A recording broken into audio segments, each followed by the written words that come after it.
normal. So I don't know. I grew up in like a sports world, so I'd be calling all my coaches coach all the fucking time. If you Don't call me don't Coach don't. KK, I won't be offended. So if Oh, Coach shit. is important to the process, it's all good. It truly is. All right.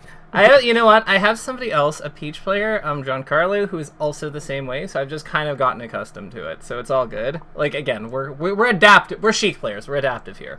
Of Um, course. so talk to me. I Hmm. see that you mentioned that you're most excited to improve your ability to close out stocks and be able to express yourself through your gameplay. So I definitely can understand the first one, like closing out stocks. That's going to be a function of like edge guarding. That's going to be a function on like knowing your B and Bs, being able to like transition more smoothly from early to mid to late game. Like all of that Hmm. makes sense to me. But like I don't know much about you. So like when you say express yourself through your gameplay, can you tell me a bit more about that? Yeah. So I guess I just when I play the game, so I've been going to this local for a while, Mm-hmm. and I recently started like taking the VODs and chopping them up and putting them on YouTube, but just like to look at my gameplay, and I just like my ability to clutch. I don't feel like I have like the control of the game like to the point where I can like feasibly, I don't know, take like I don't feel like I have like the skill to be able to like take over a game at some point. You know what I mean? Like I feel game five, like I start sets really good, and then I feel like I give them up. Okay, so let me ask you. You mentioned that you've like cut up your vods and put them on. You've uploaded them. Do you have anything Hmm. recent? Yeah, I made this YouTube channel, and I take all of the like the VODs from like all the games in the stream, and I put them all up. So I have like probably like 9 games on there with just like my name on them. Okay, gotcha. And it looks like you played recently versus Tom Riddle in losers semifinals. Would you say Hmm. that is a would you say that is a good like set that like kind of represents the problem a little bit? Yeah, Okay. I would say so. Well, I mean, like I think a good place to start that definitely makes sense. We could take a look at that and see what kind Sure. of we can come up with. What would you? So let's start. So how? Tell me about like while I'm just getting everything loaded. Tell me about the dynamic of the set. Like what happens in it. Like where would you say things go wrong? I guess. I would say I really I feel like I took over game one with like my plan and like Mm-hmm. my execution on stuff. But like game two and like just later in the set, like the farther the set goes on, I feel like I ran out of juice or something, and I just Great let him dash take too dance. much control. Thank you. Yeah, how you've opened is like quite good. Like these are all like like so what I like so far there's a lot of things that I like that I'm seeing. I don't love that you didn't crouch there on the no tech. But it's because you crouched earlier, so it's like makes me think that there's like some. I'm curious to see if that like comes up again because I feel like a big thing with tech chasing and like having strength faith in our execution is knowing how we're doing, like how we're gonna structure our plays. But what I would say is Hmm. that you're like overall the move choice that you're making, like the up air there, like we missed the follow up, but the actual choice to like anti air him when he was coming down like that was quite good.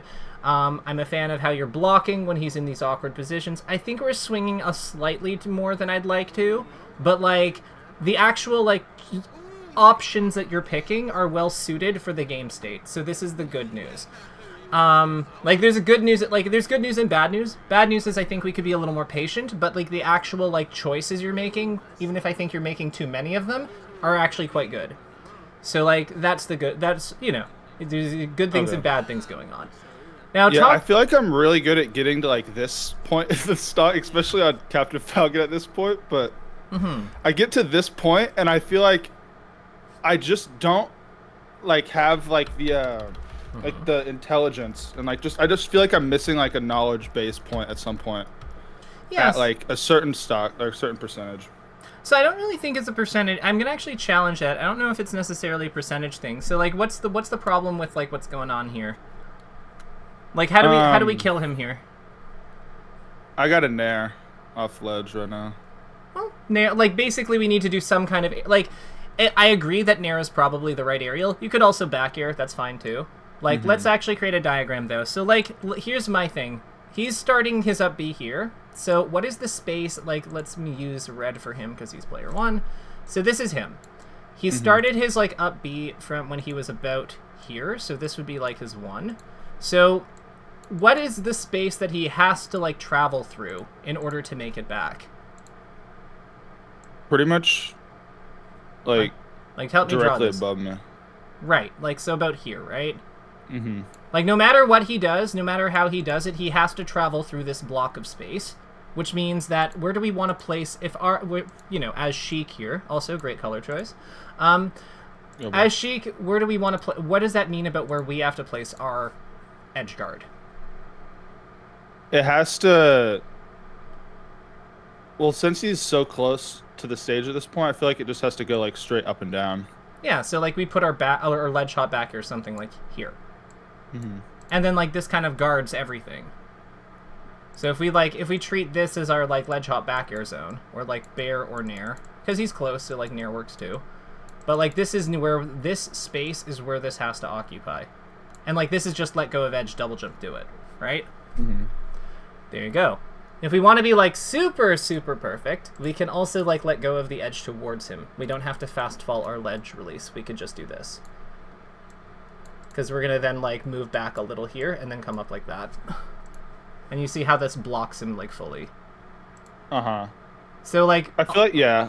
Sometimes I just get overwhelmed. I'm thinking about the fair off ledge. I'm thinking about the down air off ledge. I'm just like, I need to work on the fundamentals of the back air on the ledge right there. Yeah, because, like, and I would agree with that assessment, because to me, as soon as you mentioned, like, down air and fair, I'm like, oh, this is a cool guy. Like, this is somebody who wants to style a little bit. And I get it. I totally get it. But at the same time, like, he was dead. Like, there was no reason for him to be alive. And what's interesting here is that, like, you have the awareness of like, how this works, because if we, like, make a similar diagram for this position after he's committed to his up B. I've sent you the other one, so, like, you already have it. But, if we make a similar diagram for this one, where is the space, like, if we had to map out where he has to travel with his up B, it's probably through this area. And look at where you are. You are perfectly aligned to block him off with your double jump back air in this whole chunk. Like, this is the space that your back air covers, basically, because, like, you go from here to here. And, like, it's perfect. Like, this is exactly what I would tell... This is exact... Because he also travels, like, kind of like this. Or kind of like his decision point happens around here with his, like, drift and stuff. Like, whether he goes to the edge, whether he goes here, whether he goes here. Like, all of this happens at this juncture. And look at where your back air is being... Look at where your double jump back air is going. It's going exactly into the spot it needs to. So, like, what we need to do is we need to take this. We need to take this awareness and move it down here. Because, like, that's really... Like, this is great. But we just need to have that, like, in the other spot, too. Okay. Is this starting to make more sense? Yeah. Okay, cool. That makes sense. I feel like this is, like... I do not normally play the ledge, like, against Tom this good. I play this box Falcon a lot, so he's my boy, but... Yeah, it's okay. Tom's a different beast. You know what? But, like, the thing is, the decision making in this set so far, so that should have been short hop. That's just an execution thing. Like, the actual decision making you're making versus Tom right now is not bad. Like, I want to be clear about that. I don't actually dislike a lot of what you're doing. I really like how you got on the, like, this is a bit of a weird one. Like, I would have preferred we just RTC him, but when you messed up the reaction and you got behind him, I really like how you had the awareness to be like, I am late. Like, I need to just, like, move out of the way, get into a spot. Like, that's kind of a thing that Zane does a lot of the times when he's late, too. Like, he just kind of, like, repositions, he gets into a spot where they have to, like, make a decision about how they're covering. And Falcon's ground moves all hit in front, like, his good ground moves, like, he doesn't have many of them, but, like, they all hit in front of him. So going behind him makes perfect sense. This back air edge guard is, like, great. The biggest thing I notice is that you're just not hitting him when he's coming up like this. So this is something I want to engage with. What do you what are you concerned about here? Like, I think I might have just thought that I just roll off ledge and I get kill. But Okay. from your position, do you think like after I see him at a certain point, like low, like on the low like axis like that, you think I should just like immediately drop off ledge and just start going for one? I think that if there's ambiguity, I think we should just hit him. I think I should. I grabbed ledge too late. I think if I grab ledge earlier, I'm in a better headspace to go for it. But that's just my. I would actually contest that. I think that when you grab the edge is perfect. Because like the reason I say that is you can let go of the edge right now. So if you drop here, like fast fall here, and then you come up with back air, like quickly or near quickly, where does he possibly go? Yeah, and it would hit like perfectly from this point right here too. Yeah, exactly. You could also just like let go of the edge and like sweet spot back air here too, because like he's spaced for it. So you don't even have to necessarily ledge hop the back air. You can just like let go and kick him. Yeah, I'm giving him way too much respect right now. Yeah, like, and the thing is, like, I understand, like, some of these edge guard, like, some of these, like, you know, let them land on stage and hit them. But the thing is, like, letting them on stage and hitting them is always a last resort. Like, letting them on stage, like, so, and the reason for that is, think about, so, like, let's say that we let him on stage and hit him with, like, ledge hop down air into fair. So we probably hit him up here, like, he probably goes around here, because he doesn't want to land on the platform and get, like, vertically killed by, like, another down air up air, so, like, that makes sense. He probably goes around here. We slap him across the stage. He just basically gets to do the same recovery again, without, like, because he has his jump. And because he's Falcon, he can also kick, because, like, he's all the way over here, we're all the way up here. So he can Falcon kick and then come in. Whereas if we hit him over here, he doesn't have his jump. So we have, like, a significant... Yeah, I just take the stock. Yeah. God, that's so base. You're just, like, you just opened my mind. Really? You're like, wait a minute, if I just edge guard him now, I don't gotta edge guard him again. Oh my god, this changes everything. Well, I mean, like, so you might have to do one more rep, but it's a much easier rep than the other one. Like, see what I mean? Like, you might have, like, you had to do one, but, like, it's just, all he can do is upbeat. Those ones are much harder than the ones that you were showing me earlier, like when I just grab ledge and he's right next to the ledge, like, I can just lob a back air out and hit him and kill him. Yeah. So, like, honestly, it's just, like, I feel like if that is that and cleaning up your down, like, low percent tech chase game is, like, those two things I think would, like, would instantly give you, like, a lot more threat, because your choices with when you go up to chase him, or, like, when you, like, cover space, like, above you, are actually very good choices. Like, this up air into, like, the up air to, like, go up there, I think you reach a little too much. But, like, again, you're hitting him a lot, so like, again, this is good. Now, one thing I would comment here is, you know, Falcon's at, like, a pretty high percent. With him being up here, let's talk about sharking for a little bit and our sharking goals.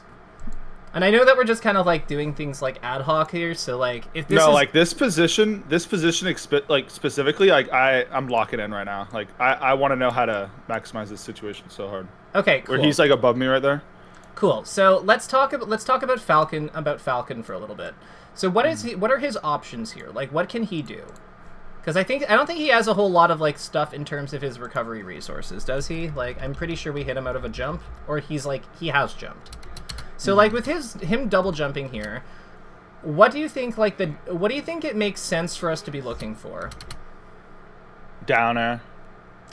Okay, yep. 64%. I'm thinking, that's why I'm kind of understaged, because I'm afraid of the down air, but I'm still, like, not that under the stage, but... Right, so we're thinking, like, he's gonna drift kind of like this in some way, and, like, look for dare.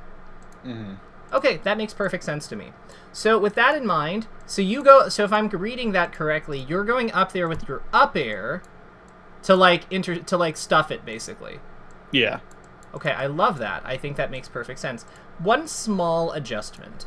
Instead of working from here and going for up air, let's move a little bit over here with our dash. So this will be, like, where we go.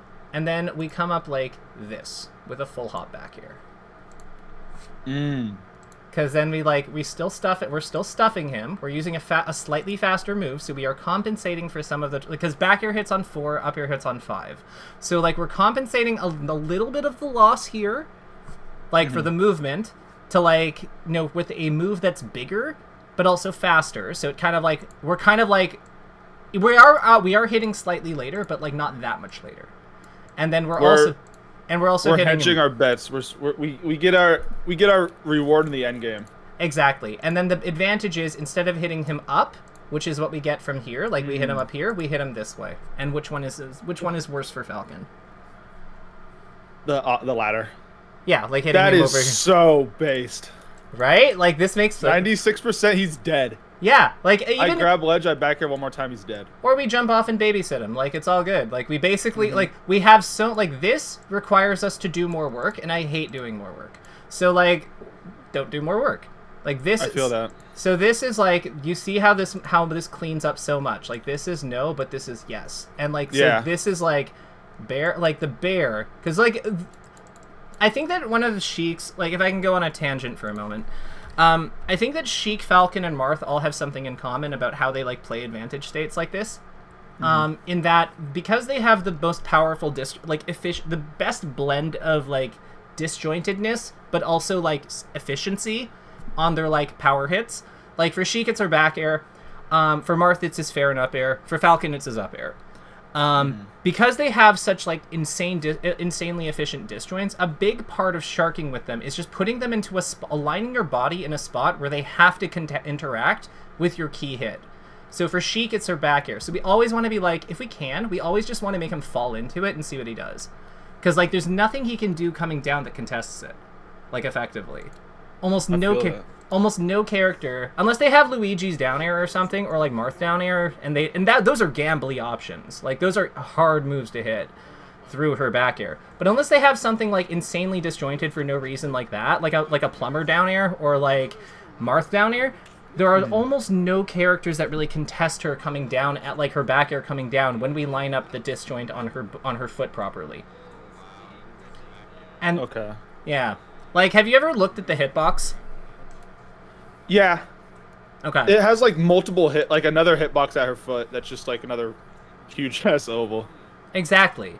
So like this is what I mean when I say like a lot of her advantage state is just like put them in a spot where they have to like fall, like when you've got them when you're pushing them out of the corner, like after your like first combo or whatever, like your up air to fair or whatever, and they're like trying to come back from a high angle, just like put your back air in their way. And like there's not a whole lot, like with good alignment there's so little they can do, and it's so much more consistent than that up air. Because like should I try to drift in, you feel, or depends. Just depends on how they're like, because again the whole thing is we want them to land on the disjointed part of our foot. So the drift itself should be like in service of making that happen. It shouldn't be that like an always do this, always do that. It's just like drift is an adjust to taste kind of thing, like based on the situation. One thing I also want to point out is like look at this up, like we go for this up air, but like to me, why like this up air is really risky. So I want to like ask you, do you think you have to intercept him here? Because like this winds up trading. What did I just do? I just like did not hit the thing I wanted to. That's fine. So we wind up trading here by going up after this up air. But what's something safer we can do to bait this back air? You know, I don't really know. Looking back, like,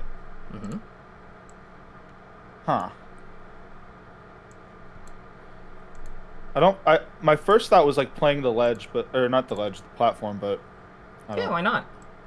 Okay. Because if he's coming, let's draw this out a little bit. So this is him, and he's coming down with a move that hits here, right? So like this is a pretty powerful move. It's pretty strong. Like it's attached to his body, but this is like somewhat disjointed. So we're like coming down at this angle.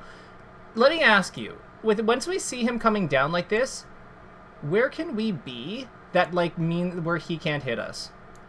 Like the middle. We could be here, but can he hit us if we're over here? Like if he drifts. What he could hit me from right there. What if we're here? I think it's close. He probably can't. I think you're right. If I stand like 2 steps to the left, he just lands right in front of me. Right. So here's the thing. There's a limit to how much he can drift here. Because after a certain point, what happens? The move He lands on the platform. Ah. Oh my god. Right? Because like he can land here. He can land here. He can land here. But he can't drift all the way over here because he'll land on the platform. So we can use that as a reference point for where we position. Holy smokes. Right?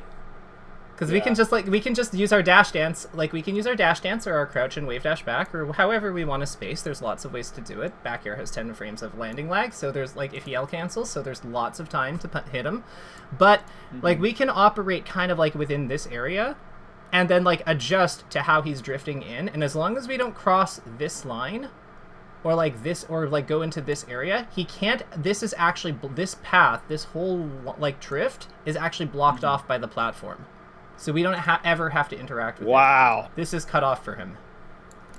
You just blew my mind again. You just blew my... I never thought about the platform blocking the drift in my whole life. Yep. Wow. So he can, like, his options really are actually more defensive. Like, he can, because he can drift this way. Like he's already falling this way. So there's a limit to how far back he can go. But I would say that, like, these are kind of like his ranges in terms of, like, where he can drift. And this might not be perfect. Again, this is all approximation. But, like, you can see the principle here. Because this is blocked off, we only have to worry about this, this, and this. So because of that, we can operate, like, and where does it make sense to operate then? It makes sense to dash dance in kind of like this area to like tease that. Or like go for a grab, try to finish the stock out. Or anti or down tilt with like if we're wave dashing back. Like there's a lot. Again, we're Sheik. We have lots of ways of doing this because we're a great character with like a bazillion threats. But like this is like it's gonna be like some kind of movement structure over here. Because we don't even have to interact with that.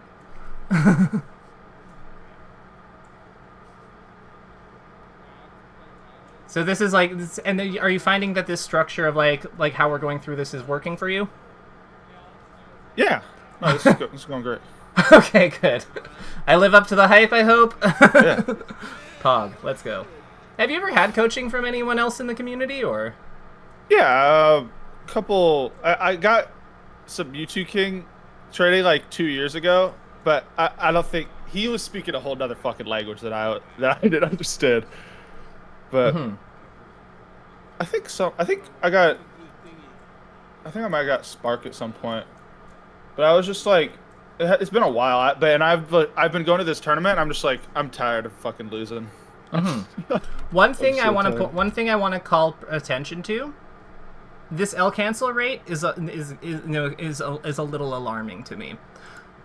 I didn't notice it throughout the game, probably because we're watching it on 0.75 speed. So like, fair enough. Like I didn't catch it, so it might not be not every L cancel is like as bad to miss as every other one. Like if you're missing a down air that connected, like you can still usually hit them, but like it's still something we want to like it's still something we'd want to clean up. I'm curious, in your opinion, what do you think is the problem that happens with L canceling? I just be missing my fast falls.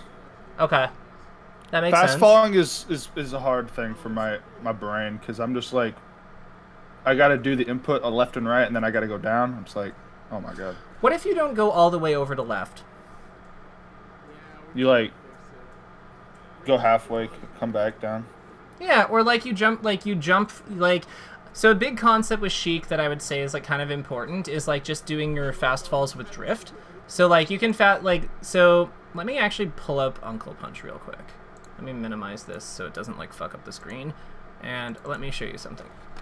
Tell me if you have seen this before. So, let's go to Training Lab. I'll be sure. And let's go here. And then we'll do Input Display On. So, with this, have you ever seen somebody, like... You can do, like, see how, like, I'm fast, like, I'm actually, let's turn one more thing on, fast fall timing, so I can say I'm doing it. Cool. So, here, and with input display on, I want you to look at the stick input as I'm doing these, right? Mm-hmm. So, like, I'm actually able to, like, from this, like, jump back, I can actually, like, fast fall directionally if I want to. See what I mean? By, like, just sliding down really fast? Sliding down and forward. So, like, look. Huh. So, like, I'm going... Boom. See, like, how she's moving? No, I have never seen this in my whole life. But you can see how this would be useful, right? Oh my god. Like... Dog, I've been resetting the neutral and going down. Oh my god. Yeah, you can just, like... Because you can just, like, pull it back and then kind of, like, move it gently down. Holy fucking smokes. Like, doesn't that look easy? Yeah. Yeah, like, I used to be really good at this character, so, like... That's like... Oh my god, that emo... Or that fucking... That range of motion is not even that crazy. Right? Like... Well, why would I do something that's hard? Like, I'm Sheik. Oh, like, the whole point of her is, like... my brain is, like, getting fried over here thinking about fucking neutral game and fucking timing and spacing and down airs and fucking... Oh my god, fast falls. That changes everything. I gotta lab that shit later today. Yeah, so, like, one thing I'd say with this is that focus on, like... Because I'm clawing right now, but I can do it with, like... when I claw, I use, like, Y for it, but, like, I use, I'm normally an X jumper. But, like, you can, like, there's a lot of, like, the biggest thing here is just, like, the rhythm of, like, the jump and then the fall. Because you can see, like, how clean, like, when I get it, like, you can see how clean these fairs look. Mm-hmm. Like, and all of this is just, like, it's not even, like, a fast motion. Like, I think that a big thing that we, like, don't focus on enough is just, like, hand comfort when we're doing our inputs. It shouldn't feel, it might feel a little weird to get used to, but it shouldn't feel strenuous, if that makes sense. Mm-hmm. Because the whole thing about her is that her inputs, while they're, like, kind of, like, jittery, they're not... You don't have to press them hard, for the most part. Because she's, like, she's a very dainty character in terms of her inputs. And that's one of the things I actually liked about her quite a bit. So I recommend, like, if it feels wrong, it probably is. Or, like, if it feels wrong, try to find something more comfortable. Because, she's not...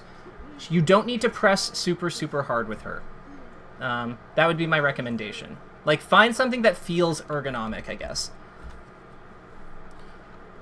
So... I don't know what the fuck they were doing on stream. Oh yeah, this is Ratchet. So, what happens this game? Like, does it get... Okay, so he had a counter pick somewhere in here. And, like, the stream exploded and missed all of it, I see. Like, unless this is 1-1? Like, is it, like... Yeah, because it started 0-0. Cool. So this is your counter pick, right? Or is this hit? Like, this is your counter pick, right? Yeah, I think this is mine. Okay.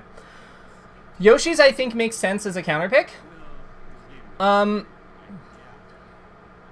Talk me through, like, why, like, granted, Yoshi's story, I think, is, like, just a very good pick in general, but, like, talk me through, like, the reasoning here. I feel like I am the most comfortable on this stage.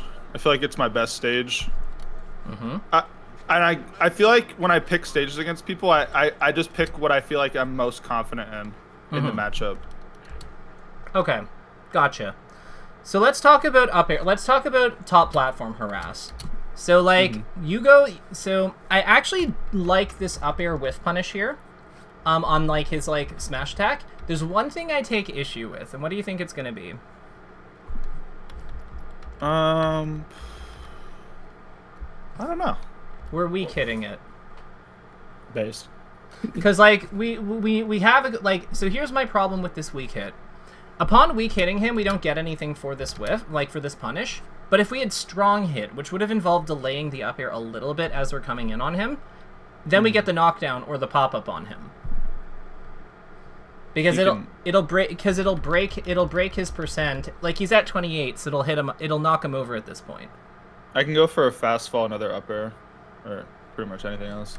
Yeah, exactly. Like, we up air, like, we only have to delay it a little bit. These strong up air is out for, like, a while, but, like, by hitting him, by knocking him over, like, he could have actually punished us for this, believe it or not. Like, he could have actually shield drop down and, like, come after us because we did a weak move. what I would say in general, and then on the next one, we're still going for up airs, but like here's the thing. Once we look at the alignment between you and him, what would have made more sense here than going for another up air? Pivot, wave dash back. Something simpler. Think about what we went over, what we've already gone over. Jump back air.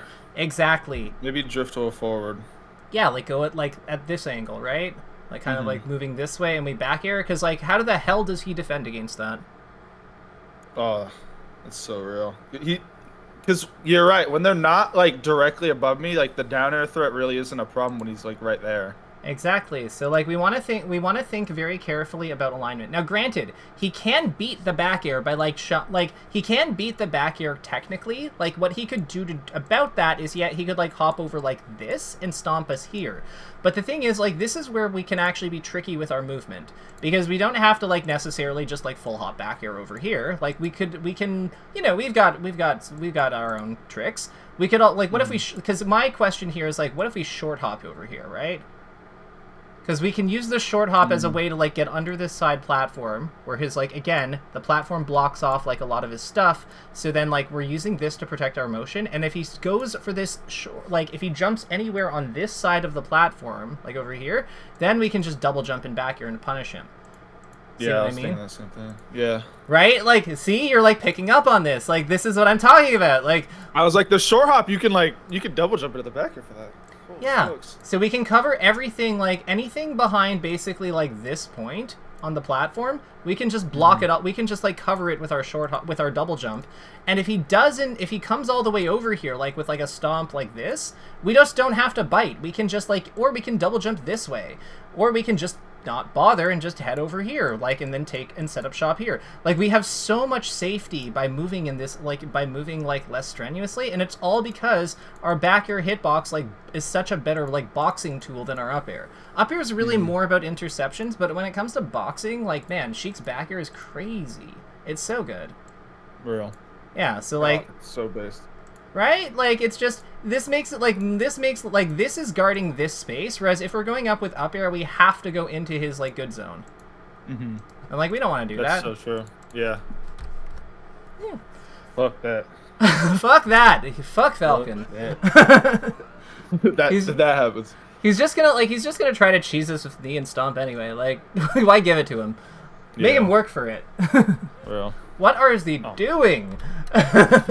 Dude, I was trying not to lose it. Alright.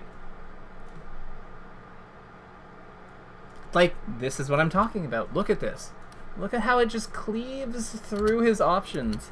Yeah, he was like, damn, I can't do shit against that. No, he can't. And we are good to remind him. So, this would be another one I would take it where it's like, how do I close this? Okay. Yeah, this is definitely like I should have definitely closed this shit. So what do you think, so let's talk about options here. So when you see him like drop, when you forward throw him off here, or down throw him here, this is down throw. Cool. What do you think, what do you think the option tree looks like? I'm first thinking I want to get on ledge, but I'm just like, if I get on ledge, I feel like if he starts the up B too, like while I'm doing that, like while I'm wave dashing back onto ledge, he's already gonna like, if he does that, he's gonna already be on stage, like deep stage by the time I do that. So I'm just like, I guess I'm just trying to like visualize, like I'm just trying to like, I don't even know what I'm doing on this stock, I'm gonna be honest. I'm just looking at him. You know, that's okay. Let's actually, I don't know. So let's actually consult the mighty and powerful calculator. Because, like, I think that we need to get some more facts here. Like, we need to understand this situation, like, a little bit more concretely. So, like, let's look at the mighty and powerful INI data. So, like, what percent is he at? Let me just grab that real quick. So he's at 103. Okay, cool. So we threw him at 100. Because INI data is a little weird with its, like, calculation, because it, like, thinks this is 3. Let's put him to 100. Like, let's put him to 100 and see what happens. Okay. So this is where this is when we're actionable, and this is, like, we were a little further back. So this is when he is actionable. Like, this is the last hit stun frame, 38. Okay. This is when we're actionable, 23. So what does this tell us? So 23 to 38, that means we are plus 15 here. and he recovers around, gets out of stun around here. And if we look at like where he is, like that basically conforms with like roughly what we expect. Because like this is like he's in stun here to about here, and then up to here, and then now that he's like falling backwards like this, this is probably where he's actionable. This is probably the frame where he's actionable. So what I would say here is, what if instead of walking to the edge, what if we like wave dash back and grab the edge immediately? Like what if we like dashed over and then like did a turn, wave dash back, fast fall kind of thing, right? Like we have enough time. Like we have enough time for that for sure. Yeah. If we're plus 15. When I feel like I'm ledge guarding or like I'm edge guarding, I feel like the edge guard is like grab ledge and then do move. But I feel like in this situation, I wish there was just a hit with move. Like, because he's in the area where like I can't just go out for a back air because I'm gonna grab ledge. But I think the timing was just too tight, and I was like, I didn't realize I had such a big like frame advantage. Yeah, and like what I want to point out here is I've adjusted him down to 50. And you can see we still have a lot. Like this is plus 12. Yeah. So like because one of the nice things about like I'd say like as early as like 30, like as this is about 10 plus 10. Like I'd say about as early as like 30, you can probably start thinking about this. Maybe not. Maybe 30 is a little too low, but like certainly 50, you can definitely do it. And you have other options here too. Like one thing that we haven't even talked about is like the potential just like F throwing him. Because, like, if he holds, like, at F-throw, even when he DIs in on this, like, actionable 25, last hit stun, but you see how he's off, like, lower here, even with survival DI. So, like, this can, like, allow you the time to, like, jump up and needle, right? So, like short hop in place, shoot needle. Because, like, all we're trying to do is we're just trying to keep him from double jump up airing us. That's forward throw? Yeah, this is forward throw. Okay. We could also, like, there's also a case for, like, if he DIs off stage with down throw, like, there's even a case where you just, like, short hop needle and, like, come down with them. But, like, the biggest thing here is, like, we have to decide whether or not we're doing a needle setup or we're doing, like, because, like, either way works, but the one thing that doesn't work is going for down smash here. Because, like, the wall jump invincibility just overrides it, and he can also sweet spot under it. Because of, like, this... No, he can also sweet spot under it or, like, tech the down smash. And we don't want him to do either of those things. So it's, like, needle... Like, I would say, like, the biggest takeaway here is, like, we want to aim... We want to, like, control the spot that he... Like, again, it's... Edge guarding is all about what are the spots that they have to travel through. So, like... And the reality is that our down smash is covering this... But because he's low off stage, the only space he technically has to travel through, because he can sweet spot, is this. Do you see what I mean? Yeah. It was a newbie-ass input. I'm not gonna lie. You know what? That was a Smash Ultimate ass input. You know what? I wouldn't say that. I would say that this is like I don't know what the right play is in tournament, and like grabbing the edge is scary in loser semis when I don't know what like the right line of play is. To me, that's like all this is.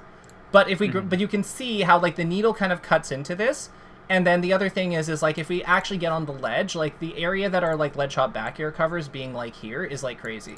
Like this is perfect, but this is also more dangerous because what if he just comes up and up airs us if we're like off slightly? So the needle is safer, but you know, it's also lower reward. So like it also doesn't cover like as perfectly. Like he could wall jump through it using the intangibility. Now I think that's still fine because we're auto canceling and landing, but like sometimes it won't be. So I'd say, but like you know, this is like you kind of have to decide like what you're gonna like what you're gonna do. But I'd say needles or edge grab are like definitely what we wanted here. Okay. And both of those make sense, right? Yeah. I feel like I need to be like actually using those options way more because I feel like I just give him I sometimes I just be retreating to center stage and I just be letting him have it. I'm just like, there's some world where I could have punished that. I feel. Oh yeah, no, absolutely. Another one, although I don't like it as much versus Falcon, but like because of like his because of the amount of stun he had, another one that I would have considered is just run off fast fall double jump nair. Because you just run like again because he's like in stun, right? Like yeah. So if we're like running all the way off, going down here to about here, and then coming up with immediate nair, like that's that's probably going to stuff him out of that, because his wall jump invincibility does not go that long. Like, he has to, like, jump towards the wall and then do it, and, like, as he's jumping up towards it, we might be able to just, like, clip him. I think I like that the most, that input, because off like that one graph you were showing me, like he falls so far down. I feel like that covers a lot. Yeah. Well, know what? Let me give you that. Let me give you that graph, so like we can so you can refer back to it, because like, and we'll just make sure that we have the important stuff. So blah blah blah, and like you can kind of like play with this on your own accord. I don't know if you've ever used data, but it's like it's very handy for just like being able to like kind of parse out the facts of a situation. Strongly recommend using that tool. Like if you want, I can show you how I did that if you're not used to it. But like it's handy. It's definitely handy. Yeah, I pulled it up when I first started getting into like competitive melee, and I was like, I do not understand this at all. But I feel like I'm at the point in the metagame where I would actually be able to use that. Yeah. Okay. Cool. So let's like reserve 10 minutes or so to let's reserve 10 minutes at the end, so I can just kind of run you through the basics, and I'll make you do like a simulation or two, and yeah, we'll stay on it. Because like I feel like this game is like there's a lot that happens in it, so like it's kind of like knowing how to learn is almost like more important than like the actual like individual things that we're learning. You know what I mean? Mm-hmm. Yeah. Plus, like, since I'd be uploading these videos every week, like, me and my friends, like, watch them because we're, like, my homie's, like, a pseudo-melee intellectual, so he likes telling me how to do shit correctly, so, being able to, like, actually, like, pause it and go, like, into that thing to look at it, like, specifically, I feel like would be helpful. Yeah. No, for sure. And, like, I actually really I do like how you're playing this set in general. Like, it's just, like, it's clean up. Like, you have a lot of similar habits to how I used to play, I think. Like back in the day. Like, not in my prime, but, like, when I was kind of getting better. Like, when I was kind of in that, like, middle zone where you're not, like, super good. When you're not, like, good yet, like, super good yet. But, like, you're kind of, like, you can beat people. But, like, it's still kind of chaotic with your results and such. Because, like, a lot of it is just reach. I think a lot of it is just problems with reaching. Like, that's the biggest thing I notice. Yeah. Like, reaching at, or being afraid to reach in spots where you actually can, and then reaching in spots where you probably shouldn't be. But I think a lot of this is just knowledge. So talk me through the Fountain of Dreams counterpick. I know that it's, like, a pretty standard one, but, like, why do you like it? I like it because I am just having a hard time killing this Baralic man. In its small stage. That makes sense. And that might have been game 2. I don't know. Yeah, no, it's best of 3. It just flashed up. I thought this is 3 out of 5. So yeah, no, that was his Yoshi's was his counter pick. Okay. Have you ever like tried Dreamland or something against him? I know that's like a weird level, but like to like kind of like go to, because like again we're kind of the scrap character, but I'm just curious as to like if you've like thought about trying like some of the bigger levels ever. I've always thought that Dreamland was like a Captain Falcon stage for some reason. Okay. I guess now that you mention it, I feel like I might actually be good on it, but I always be thinking about how I just can't kill this fraud. That makes sense. So like but we kind of like have identified that there's certain there's certain holes in the edge guarding. And I think that, like, with the cleaning up those, that could, like, do a lot for you. Yeah. So this is the thing I also want to kind of comment on. So, like, let's talk about tech chasing. So when you get this tech chase, you actually do, like, the setup really well. Like, so this is great. Then you'd have this turnaround, like, you have this one. So what's the plan here? I saw the DI, so I went for the wave dash back.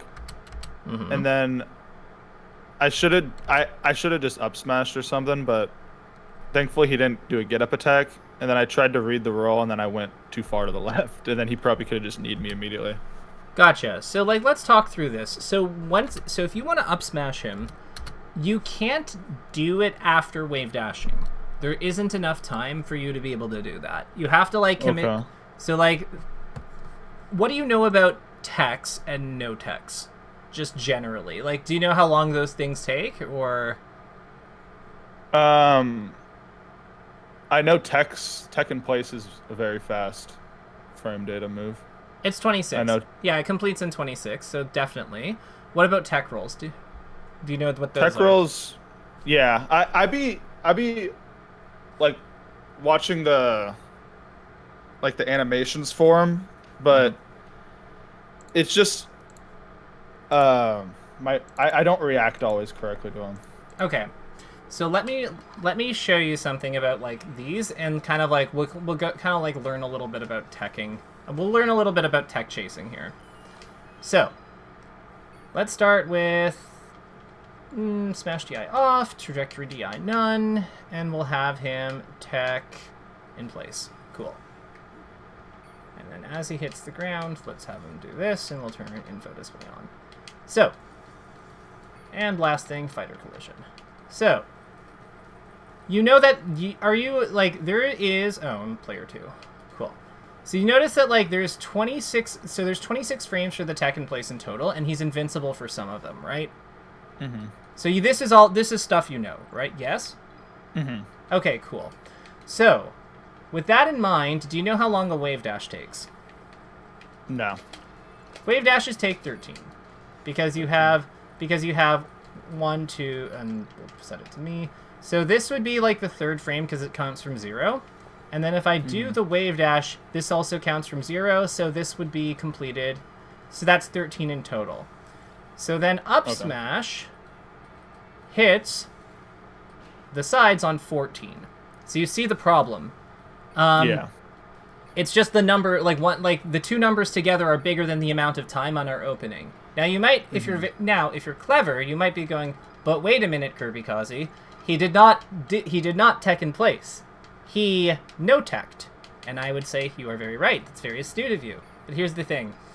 It doesn't actually make a difference on this one because the no-tech animation, like downbound, also takes 26 frames before they transition into the get-up options, which are invincible on 1. So, it still doesn't matter. Yeah. It still cooks me. Yeah, so what all this means is that you can't wave dash into an up smash for tech chasing, generally speaking. You have Good to know. Yeah, absolutely good to know, because it's like this is just a hard rule of like how like good mechanic. to know that is not viable. That is right. Legendary information. Yeah. So with that in mind, let's go back to your match here. What do you think Spark would do here?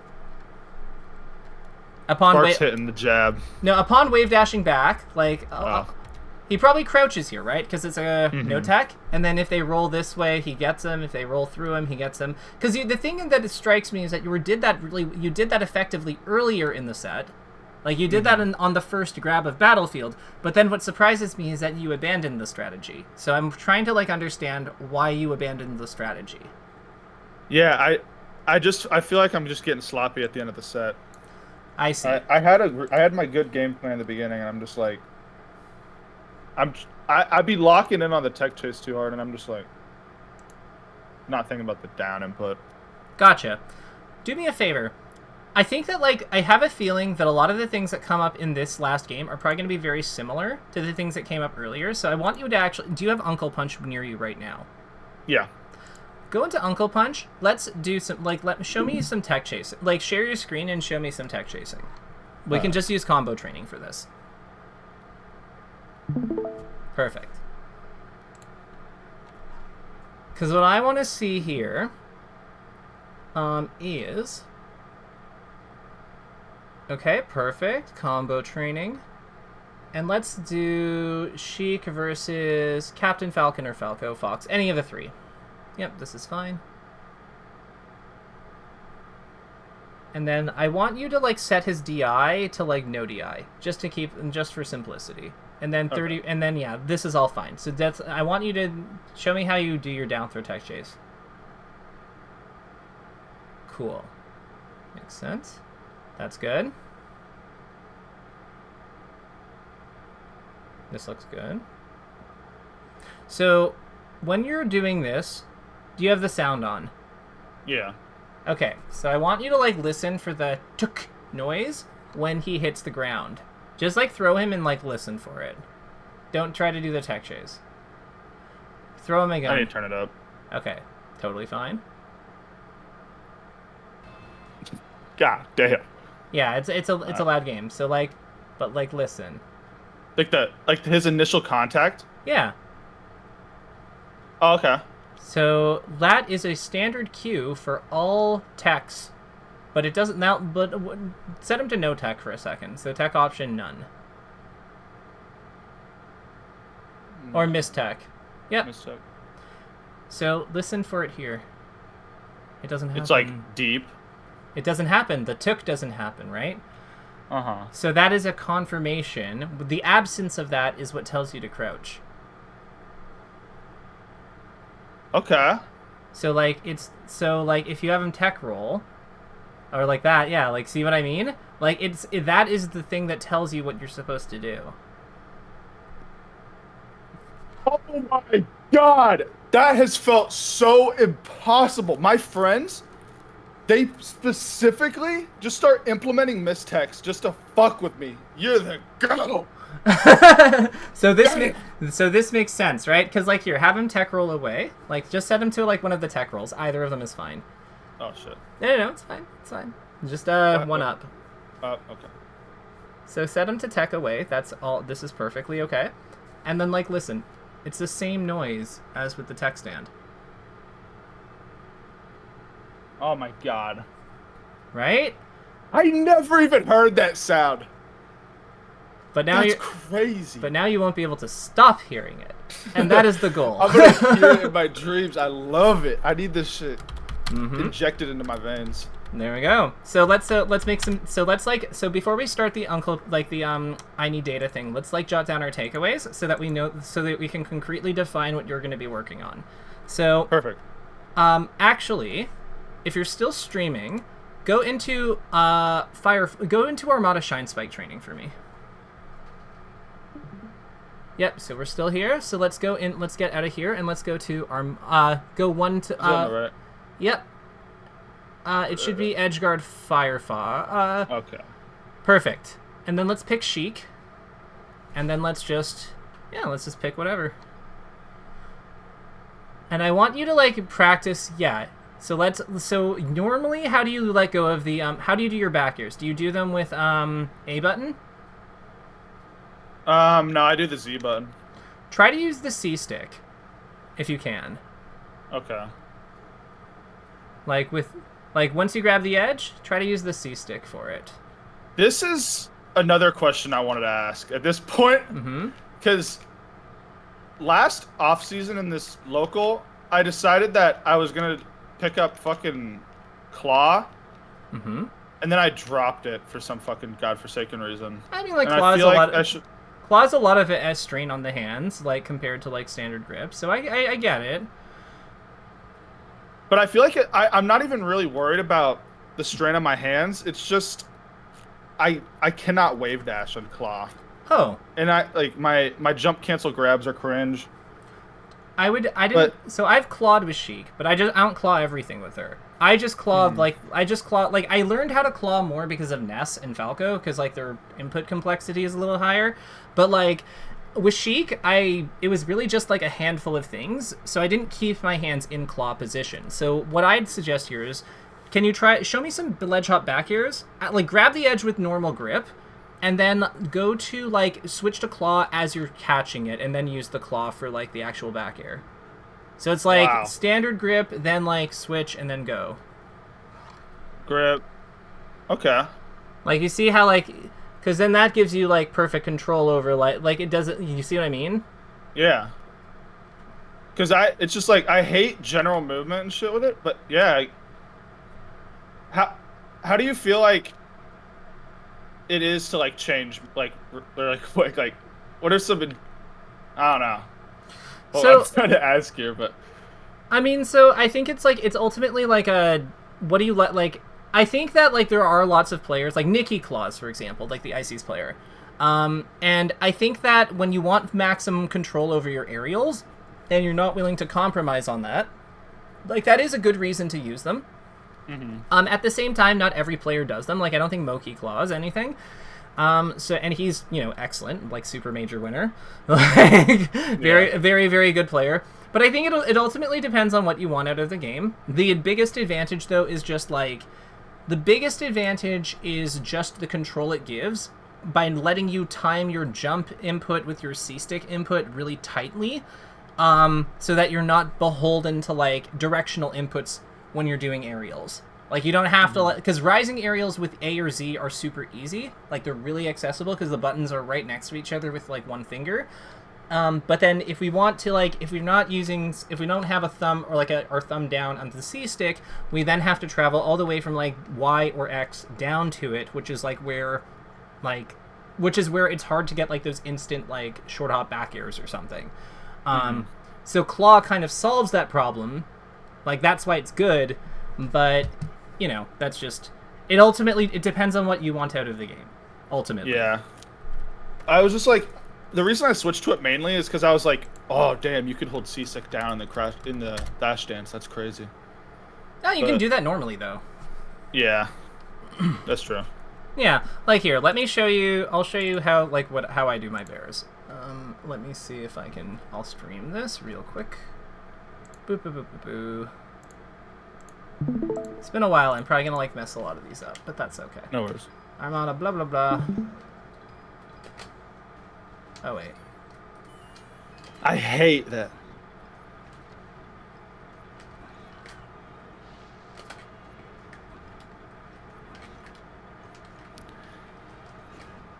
Let's go to a stage where you can actually see them. Like, we'll do Battlefield.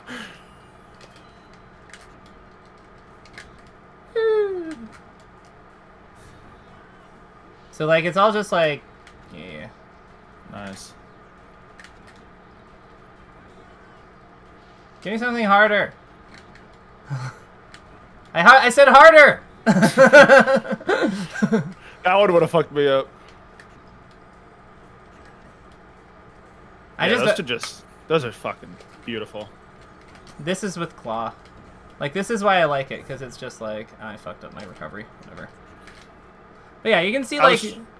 I was trying what you were telling me with, like, the switch, but I could switch to Claw when I was doing that wave dash back, but I could not switch back, so that's what I'm going to try to work on. Yeah. Swap it back to the rig. Yeah, so, like, I think that, like, hand positions, Claw versus versus standard grip, I'd say explore use cases for Claw with, especially with ledge hop, with bear edge guards, and see what feels right. Need to be able to switch back comfortably. So that's like one thing. The other thing that we'll kind of like go over is edge guarding, ledge hop, bear, and edge grab efficiency. Like, we need to be more comfortable. Grabbing the edge and operating off it versus low recoveries. I think those both make tons of sense. I'd also say needles. I completely agree. Like, needles. Needles to zone the 45-degree angle off stage versus wall hug recoveries. I think that also makes sense. That makes sense as a takeaway. And then the big one is just like bear and platform conscious positioning. Using how bear beats out most tools in this game when aligned with the disjoint, and plus being aware of how the platforms intercept falling opponents and cut off and limit their descending options. I think that, like, those things we'll do, and then I think one add-on to the platform stuff, we would be using ground movement as opposed to interception, to direct air to air to reduce risk. And then bracket wave dash back, walk / dash forward wave dash back, no, into wave dash back tilts, DD dash attack / grab, etc. Because this will give you like a bunch of options to play with in terms of like implementation. And then hell yeah. The only other thing I want to, and now let's quickly look at that I need data thing. So let me share my screen, and we'll go over this. So, actually no, you actually bring it up on your end, and I'll walk you through it. So let's go to the calculator. Where's it at? It should be under Tools. Tools. Let me see here. I think I did the blog. Oh, there it is. There we go. Here we go. Perfect. Okay, so I'll walk you through this. So let's take a Sheik move. Let's take Sheik's back air. So we're gonna go there. Yep, perfect. So we'll go down to like where it's listed, and we'll do clean. So clean means the first like initial hit. Mm-hmm. So you're gonna see all these different like things. IDs 3, 2, 1, 0. That just refers to what hitbox is on the move. So, have you ever been to Fightcore? No. So let's look up fightcore.gg.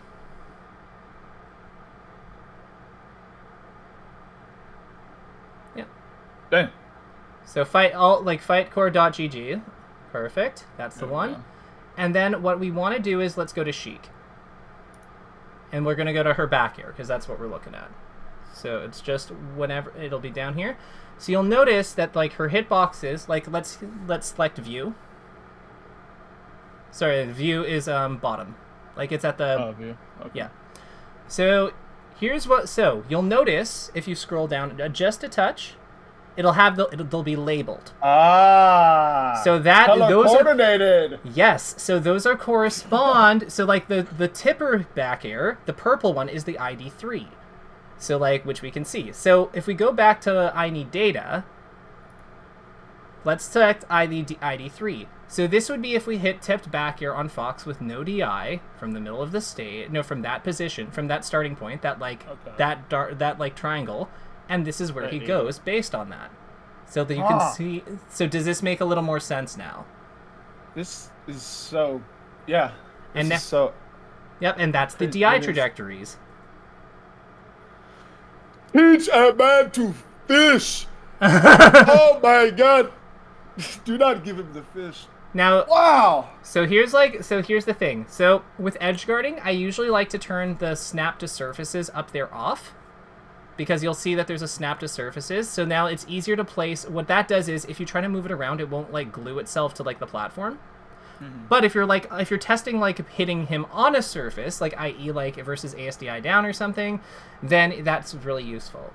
But I think that like we are at time. But do you think this is enough for you to get started with some like there are guides out here for this? But do you think this is you just taught a grown ass man how to fish?